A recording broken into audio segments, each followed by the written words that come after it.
Good morning. My name is Nicole, and I am a reclaimer. I went through the 6-week Reclaim Global Healing Program that helps victims heal from their childhood sexual abuse.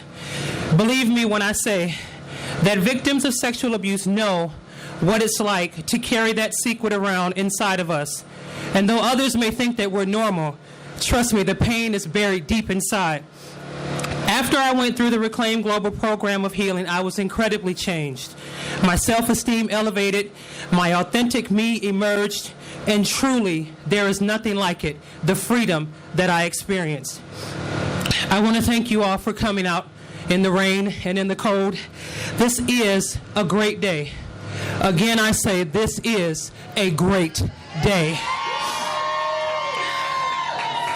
This is a day in which good people have come together to support one another.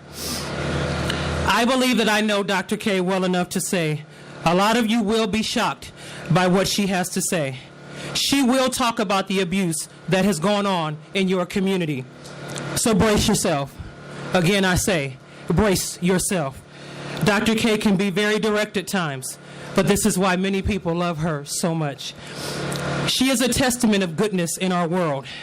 I have experienced her love firsthand, her compassion, and her dedication. Like a cold case detective, she goes into the forgotten, lost areas of the soul and retrieves the beauty that lies within them. For all of us who know her, she has been a safe place to fall. She has been a safe place to fall. She knows the pain that sexual abuse victims face intimately, and her voice screams the loudest. No more silent crimes. No more silent children. She carries the weight of each victim in her heart and is determined to see that each one gets healed. I've seen her hold victims, cry with victims, and even shake victims to wake them up to realize that they are innocent and that their childhood sexual abuse was not their fault. To many, she is known as Mama K. And to others who have seen her maternal instinct fly throughout the world, she is known as the Mother of America. After she speaks today, she will have another speaker come forward, and after that, a brief time for questions. Listen to her. Listen to her. Please, listen to every word. We have not come here to criticize, but to help this community, just like we have helped so many others. Now, may I take this opportunity to introduce this phenomenal, extraordinary, beautiful, awesome, selfless woman. Please join with me in welcoming the founder of Reclaim Global, Dr. K. Smith.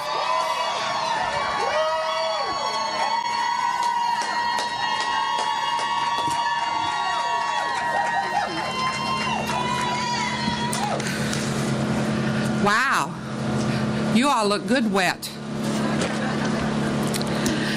I want to thank you for coming today. I'm especially thankful to this community who has come to hear what Reclaim Global has to say. We come in peace. We come with information. We come with encouragement. We come on behalf of the children.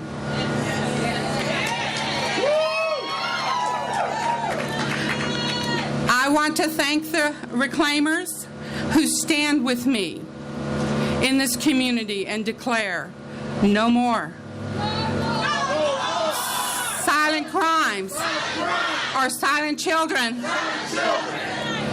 Let me say that we at Reclaim Global are a national sex abuse advocacy group. We have helped expose over 400 perpetrators. We have helped victims prosecute in 11 states. Reclaim is now represented in 18 states and in 3 countries. We have a voice, and this is our beginning. Our goal is to encourage the world to not tolerate sexual abuse. We will declare no more silent crimes, silent children. We're here on behalf of the children and to make you aware of what has happened to you, good people, in this community, what has happened to your children. We want to get the good people to join with us who think that sexual abuse is atrocious, that sexual abuse should never, ever be tolerated under any circumstances. We want to encourage you to stand up and speak out against the sexual abuse that has happened in your community. Our mission is simple. We want to get the pedophiles, the child molesters, locked up.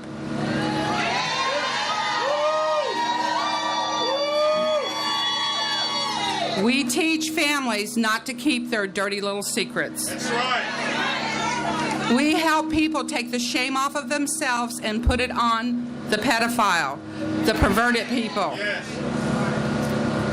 A child never owns shame because of sexual abuse. Since the announcement of us coming here today, we heard from many good people in this community, many good people in Hampton County, great people, in fact, who wrote to us and emailed us and called us and asked us for help.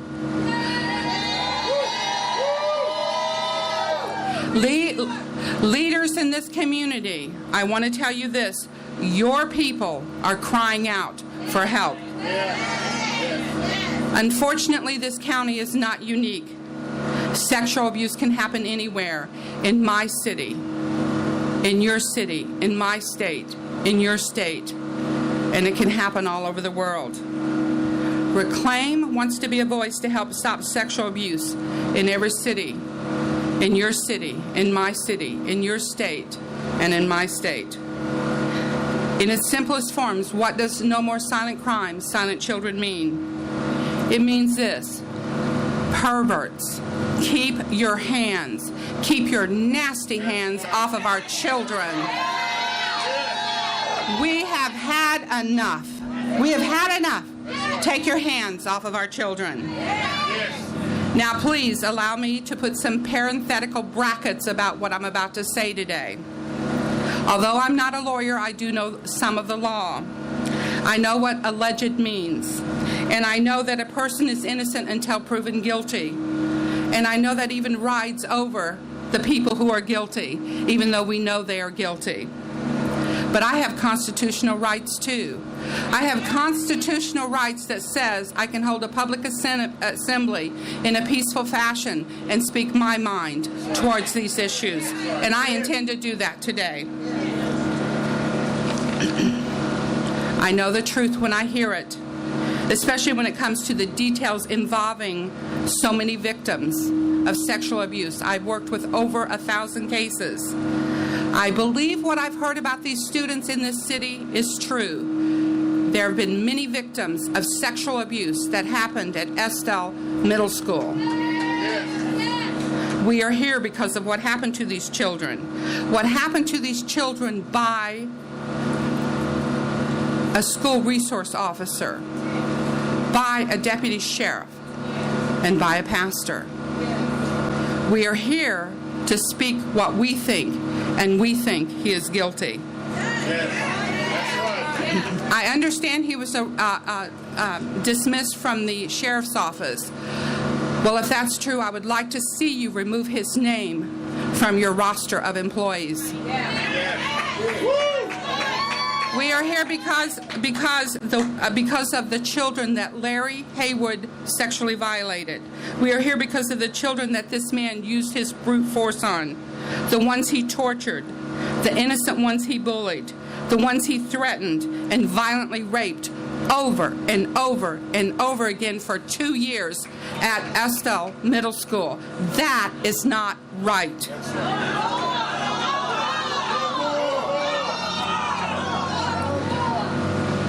I ask you to tell yourself, these students, and these families the truth.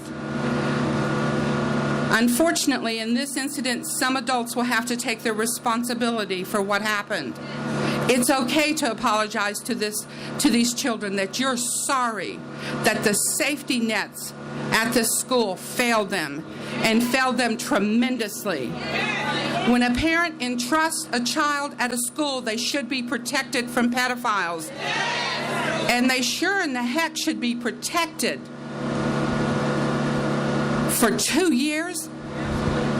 That should have never happened. It is our suggestion that you gather the children, perhaps have an assembly with them, and tell everyone on behalf of these children, you will demand justice. Then you must take it upon yourself to ensure that these safety nets get mended so this never ever happens again. I'm asking mothers, fathers, and leaders in this community, the good ones, to stand up and fight for these children. Now I want to address the congregants of Varnville Miracle Delivery Center. I probably don't have that right, but I want to address the congregants. I am deeply sorry that your pastor has the blood on his hands of innocent children.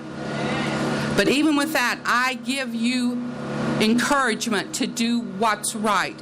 And that simply means you can forgive him, but forgiveness never is bigger than your responsibility to make sure he doesn't get to any more students.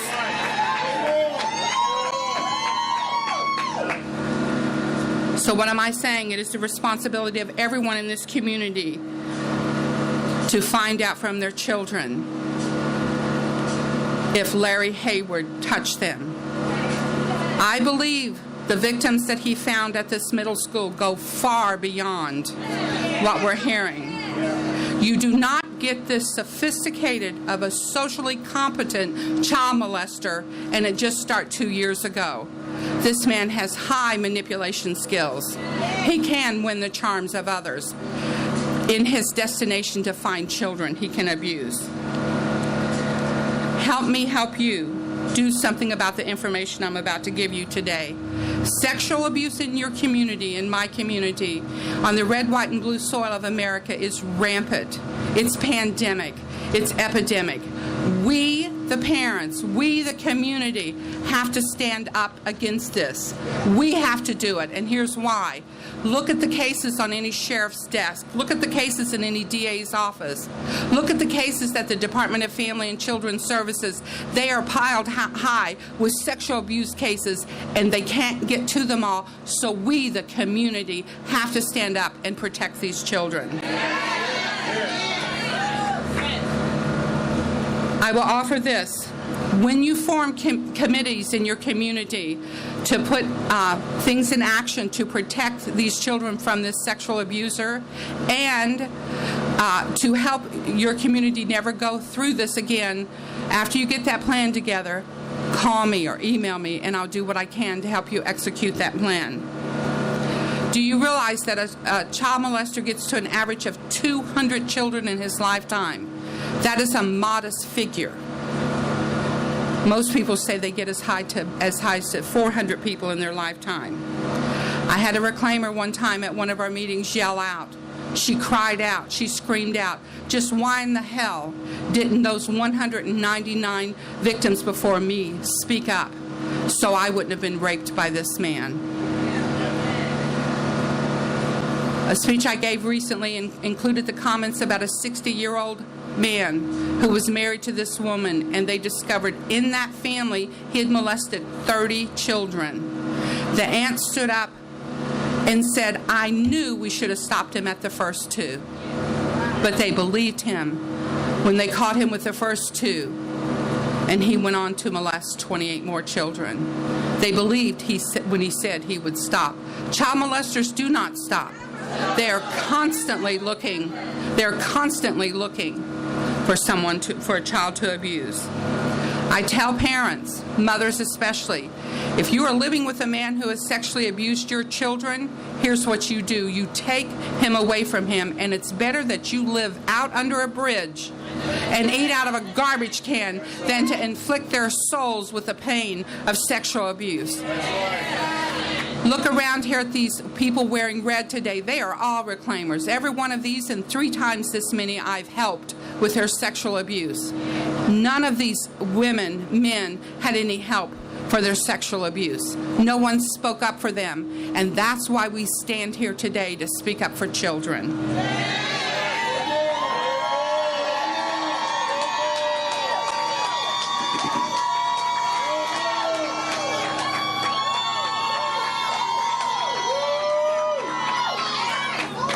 This community needs a hero.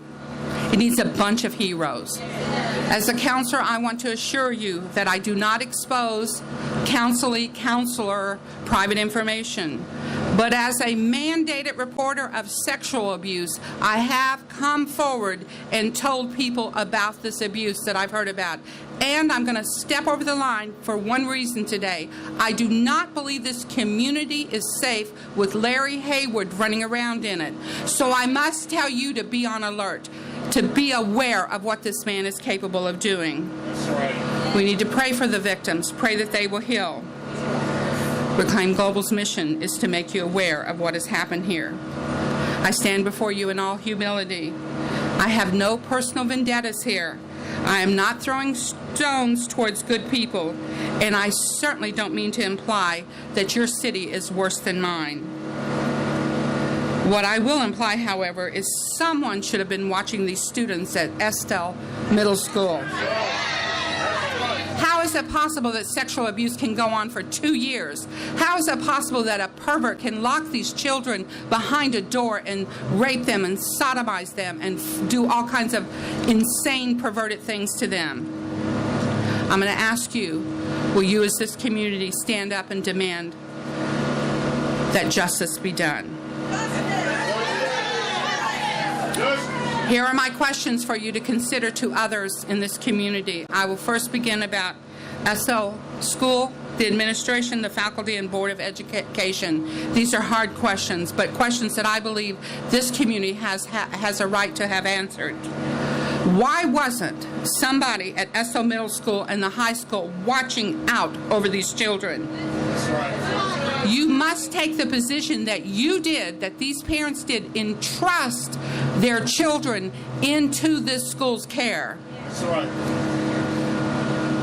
You know, sexual abuse of any kind is hard for me to swallow, but I would not be here if this happened one time or 2 times to one victim. I am here because it happened to multiple victims, and this school should have been watching out over them.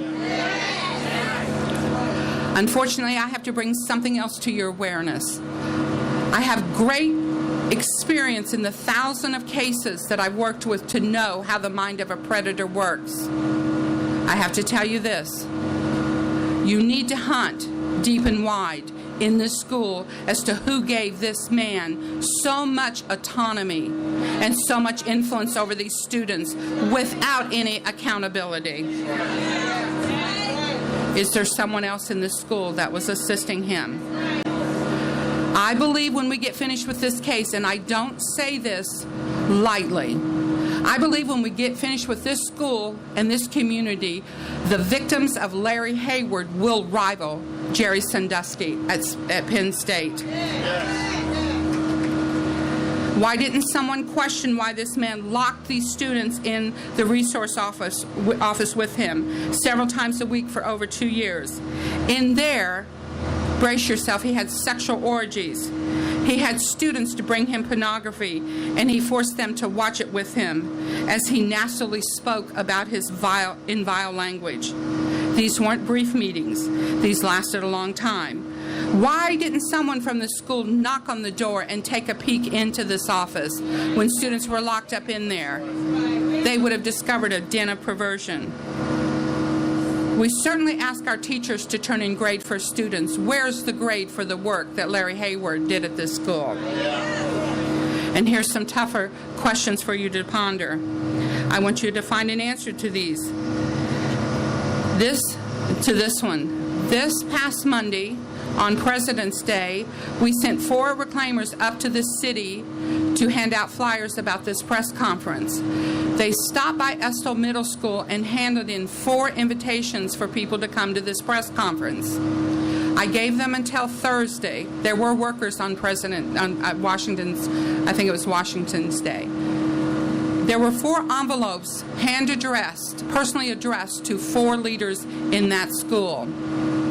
I gave them the invitation. I told them it would be favorable for them if they came out and expressed their concern also for what had happened at their school.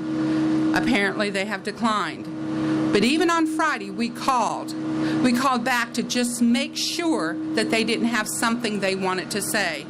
The principal was out getting the students on the bus. So Faith asked for the guidance counselor, who was supposed to get one of our packets. The guidance counselor said, I have heard about the press conference, but I didn't get any letter. I want to know who intercepted our letter to these people in that school. That is not right. She said, I never got your letter. And when a letter is put in a receptionist's hands with that person's name on it, they have the right to get their mail. We need to figure out why. Does somebody have something to hide in this school that they don't want out? I don't know, but this community needs to find out why. Why did the administration of the school allow Larry Haywood to have so much influence and autonomy? How is it that this man had the power to flunk a child in a grade when the teachers and when the guidance counselors, and my eyes have looked at this letter, when the teachers and when the guidance counselors said, we believe he should be passed, but it was overridden by somebody in that school. They overrode the guidance counselor and they overrode the recommendation from the teachers, and they held that child back. And don't give me the crap that he was held back because of year-end test grades. Any child that's being abused is going to fail those grades. But that's not why you hold the child back. You surely can go on the recommendations of the teachers. They felt he could do the next level. But somebody in that school said, no, we're going to hold him back. Was it because Larry Haywood wanted to keep his sexual clutches into this victim? This mother was frantic over her child, and she went to the school many times, but the school reassured her over and over, trust us with your child. We know what we're doing. And Larry Haywood knows what they're doing. Now, I don't know how it is in this county, but in my county, or in every other school in America that I know of, when a student brings a weapon to school, the school immediately goes into action. One of these victims brought a weapon to school. In his mind, he was likely thinking, maybe I can stop this man from molesting me. Victims of sexual abuse do use their imagination that way. But this child was caught with that weapon in a classroom. And instead of them sending him to juvenile detention, instead of them having him arrested, they turned him back over to Larry Haywood. You know that I've heard many, many students say that this man was a pervert. Why doesn't the school know that? Where were the teachers questioning this man when he called for this student week after week, week after week, week after week, year after year? Shouldn't someone have found that suspicious? What kind of awful trap have we set for our children? Don't think it's easy for any child to have endured torture like this. It's not easy for them to get out of it. Haywood terrified them and threatened them continually. He also walked through the halls of this school promoting his vulgarity. Here's an example. Haywood took the hand of one student and placed it in the hand of one of his victims. He asked the student, do you want a piece of his ass? Indicating that he could arrange it. We cannot have somebody walking through the halls approaching students like that. Why didn't this school really know how to report sexual abuse when they got a report of it from one of the victims? I am really mad about this. This child was humiliated when he decided to be brave and come forward and present recorded evidence to the administration in this school. Instead of that person doing what was right, that person listened to it. Then they called in another person to listen to it. Then they called in another person to listen to it. And then they called in another person to listen to it. And each time that student sat there being humiliated by this administration and by these teachers. That's not right. Let me tell you what they should have said. What they should have said is, honey, I got this. Thank you for being brave and bringing it to me. Thank you. I will take care of this. This is for adults to handle. I want you to be safe, and I'm going to assure that you are safe. And then that administrator should have called that parent and escorted that child out of that school to safety. We need to learn how to handle sexual abuse. My next set of questions are addressed to the legal authorities. I want you, this community, to ask them this. Let me say this. I know there are good people in the sheriff's office and in SLED. My call is to those good people to stand up and become a hero and help this community mend. But I got to ask you this tough question. Why is this man on the streets? This one victim implicated a lot more charges than Larry Hayward was charged with. But it looks like to me an investigation wasn't made broad enough or wide enough. Why didn't they go through this investigation? Why didn't they take the time to do it? Why was this man allowed out of jail on such a small bond? His charges was nowhere from minimal. I've talked to many good people in this community. As I said, they called me. They asked for help.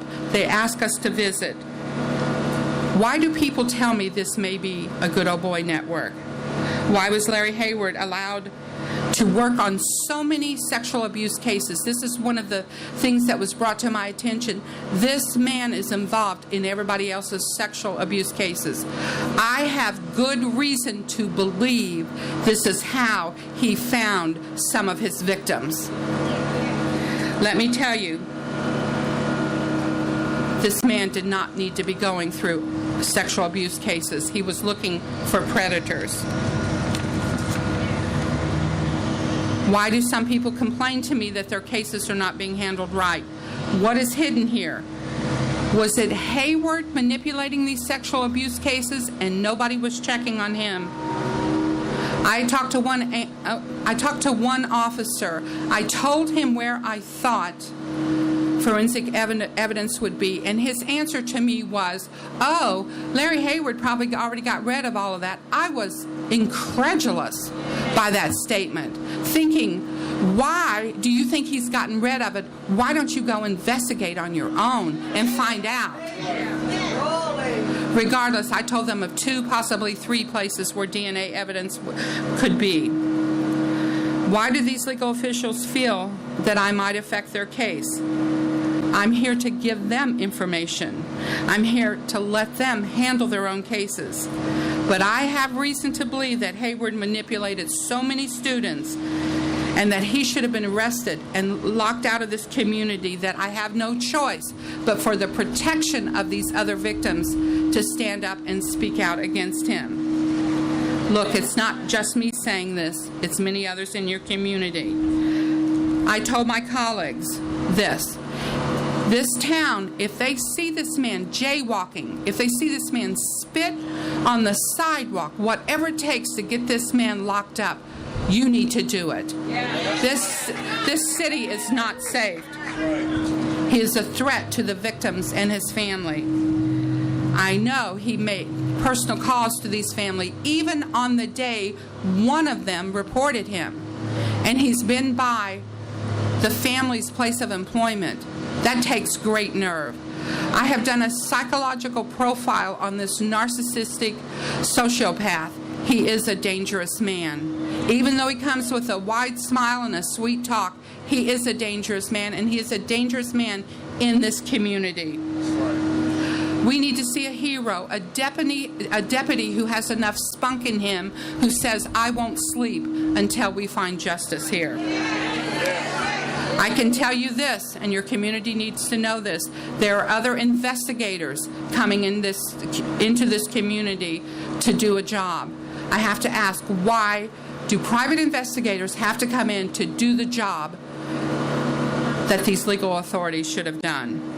Now, I want to encourage you, do your work peacefully. Don't throw stones, don't throw rocks, and don't throw tomatoes. Do your work peacefully. I have worked with sexual crime units. I have worked with cases involving the FBI. I have worked with a lot of sexual abuse victims in my lifetime. And like I said, the difference between a truth, I know the difference between a truth and a lie. I believe these victims. I have given legal authorities the names of 7 to 8 victims that this man has gotten to at the school.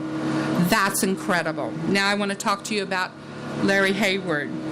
He abused many students. Like I said, a socially competent sexual abuser does not become this sophisticated overnight. I have knowledge of the 7 to 8 victims, and they are both male and female. He raped children every week in the school and at other locations. He overpowered these children with threats, physical abuse, and psychological psychological torment and trauma. He tased them. He tased them numerous times, over and over again, on their backs, on their buttocks, and in their genital area. He created love nests for multiple victims. He had one in the middle school, and I have reason to believe that that student belongs to another love nest. Once he conquered and gained control of one student, he slowly introduced another one into his love nest. One time, one of the victims was in the room with Hayward when another student walked in. These poor, helpless students looked at each other, and they knew what they would have to do in front of this filthy man. He rated them by his love for them and their bodies. He's a very sick, twisted man. I need to ask, why hasn't this man's electronic devices been subpoenaed? Is somebody checking evidence?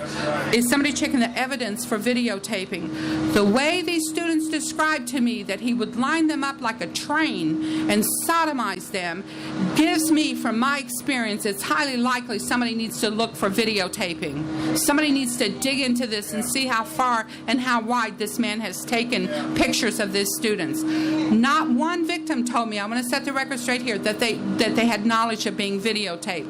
I bring that to the table because of my experience, because of the way they described to me he was molesting them.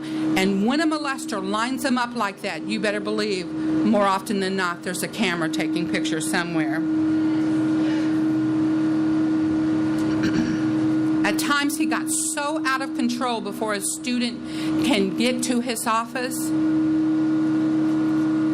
that he became like a mad beast in his raping them. He made them bleed many times. Now, what do you do with this information? I want you to demand for a full investigation. Demand someone work with you in the school and find out exactly where the bottom is to this pit. Ask the neighbors, ask everyone. Look at his files, look to see who he was involved with. That trail will likely lead to more victims. Bring in the professionals to know how to handle something this large. Unfortunately, you have to do it like Columbine. Children have walked away with this, but their souls have been murdered. We need some real heavyweights to come in. You need to create a team of people who can get to the bottom of it. You need to demand that the law enforcement cooperate with this. Why did I take this case? Because this family was hurting. Because the blogging that was done after the article in the newspaper when they found out this man was arrested was hostile toward this family and hostile toward this victim. I took this case because I wanted to help some hurting people. When I took it, I agreed only to do something called an initial trauma assessment. I wanted to see what kind of abuse these victims had suffered so that I could recommend to them the counseling, the medical attention, and the psychiatric evaluations they would need. Unfortunately, when I stepped into this, I had no idea I would go walk on a 2-year nightmare of some of the worst things I've ever heard. Needless to say, when I was interviewing these victims, I was shocked. For your information, did these students try to fight him? You better believe they did. But he was a police officer. He used brute force to pin them down. One victim tried to get away by escaping to his bathroom. He picked the lock and went in there and demanded he come out and do what he wanted. These victims were controlled by him, almost like they were hypnotized. They were fearful of his threats that he would do to them and possibly to their families if they told. What makes a victim surrender like this? They were groomed, controlled, and manipulated by a very demented mind, one who gets the victims to surrender to their will and mind and emotions to him. Like I said, it's almost like hypnotism. You have a right to know what this man did to children in this community. I will have a videotape of this press conference on a website soon. You can order a copy of it.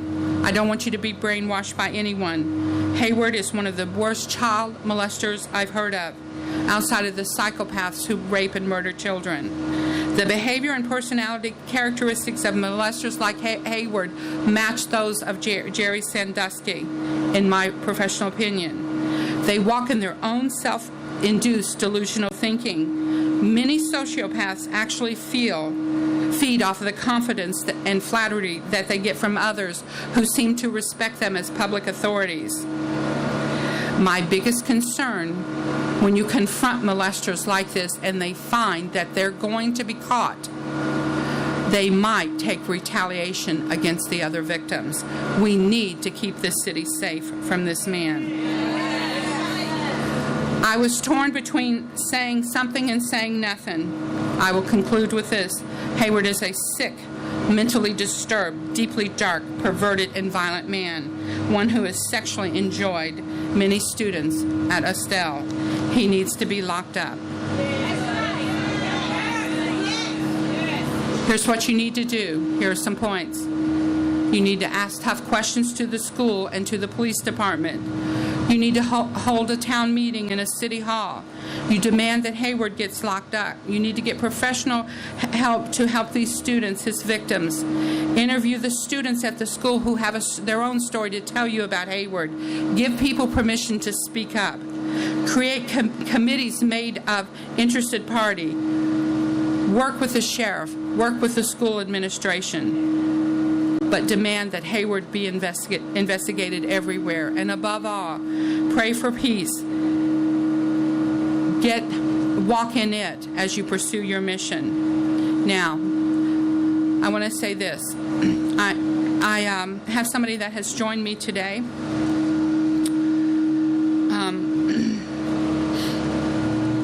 I want to say that, I'm just going to say it. This family came to me because they were hurting, because they didn't feel they had anyone in their community to go to. I helped this victim, and I told them they also need an attorney. I gave them the recommendation of several attorneys, or they had the recommendation of several attorneys. I allowed them to pick out who they were used. I have to tell you today, I'm very happy by the firm that they selected. And I want to tell you this. I don't know where this case would go. The jury has to decide that. But there's not enough money in this world to compensate this family or these victims for what they've been through. I'm going to introduce you to the man that is representing these families. I am convinced he will do everything in his power to ensure the whole truth and nothing but the truth comes out. He will ask for justice to be served. This man is from Strawman Associates out of Columbia, South Carolina. It is a 5-star law firm. I am pleased to meet them, pleased to know them, and I have confidence in them. Reclaimers, friends, will you join me in welcoming Pete Strom to the microphone?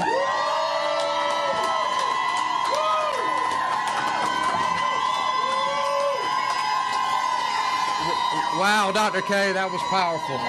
That was really powerful. I'm not going to keep you guys out here in the rain long. I'm from Columbia. A little bit about my background. I was a state prosecutor, just like Duffy Stone in the solicitor's office in Columbia for a number of years. Later, I was the United States Attorney for South Carolina during the first Clinton administration, and have had vast experience in prosecuting these type of perpetrators. And what I need to ask everyone today is, if you know somebody who is a victim of this crime, get them to come forward. Many Many parents think, well, I don't want my child to come forward because it's going to be embarrassing. Let me tell you, I've been doing this for 30 years. If you don't bring your child forward and let them get the counseling that they need, they will be affected for the rest of their life. And there are people out here, the folks in red, who know that's the truth. It is a mistake. It is a mistake to hide it, to bury it. And what signal does that send to your child?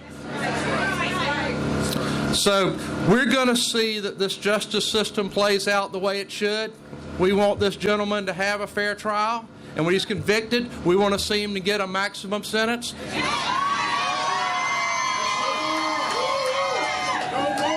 And then we're going to go after the pocketbooks. We're going to get money for these victims. Because that's where it hurts, is when you go after the money. All these people, who aren't in trouble, that's okay. But when you start getting into their pocketbook, that's where it makes a difference. And just in closing, please keep your eyes open. I could stand up here and tell you horror story after horror story about stepfathers and preachers and scoutmasters, parents' friends who've done horrible things. The internet, the smut is out there everywhere. The perversion is coming forward, and we've got to protect our children. We have got to protect our children. And I was thinking on the way down here, everybody saw in the news last week about that mother and child on the airplane, and the child started crying, and that stranger slapped that child. And I put something on Facebook. I said, I thought I had calmed down in my old age, but they would have had to take that guy to the hospital. And if we're that angry about somebody slapping a child, how angry should we be over the conduct we've heard today?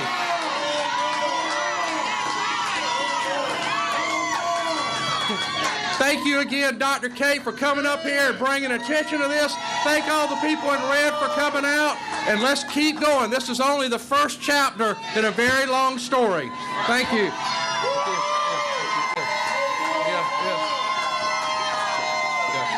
Thank you. Mm-hmm. Okay, just for a brief second, I will take any questions. And if not, we're freezing, we can leave. Anybody have any questions? Well, that's very good. Yes.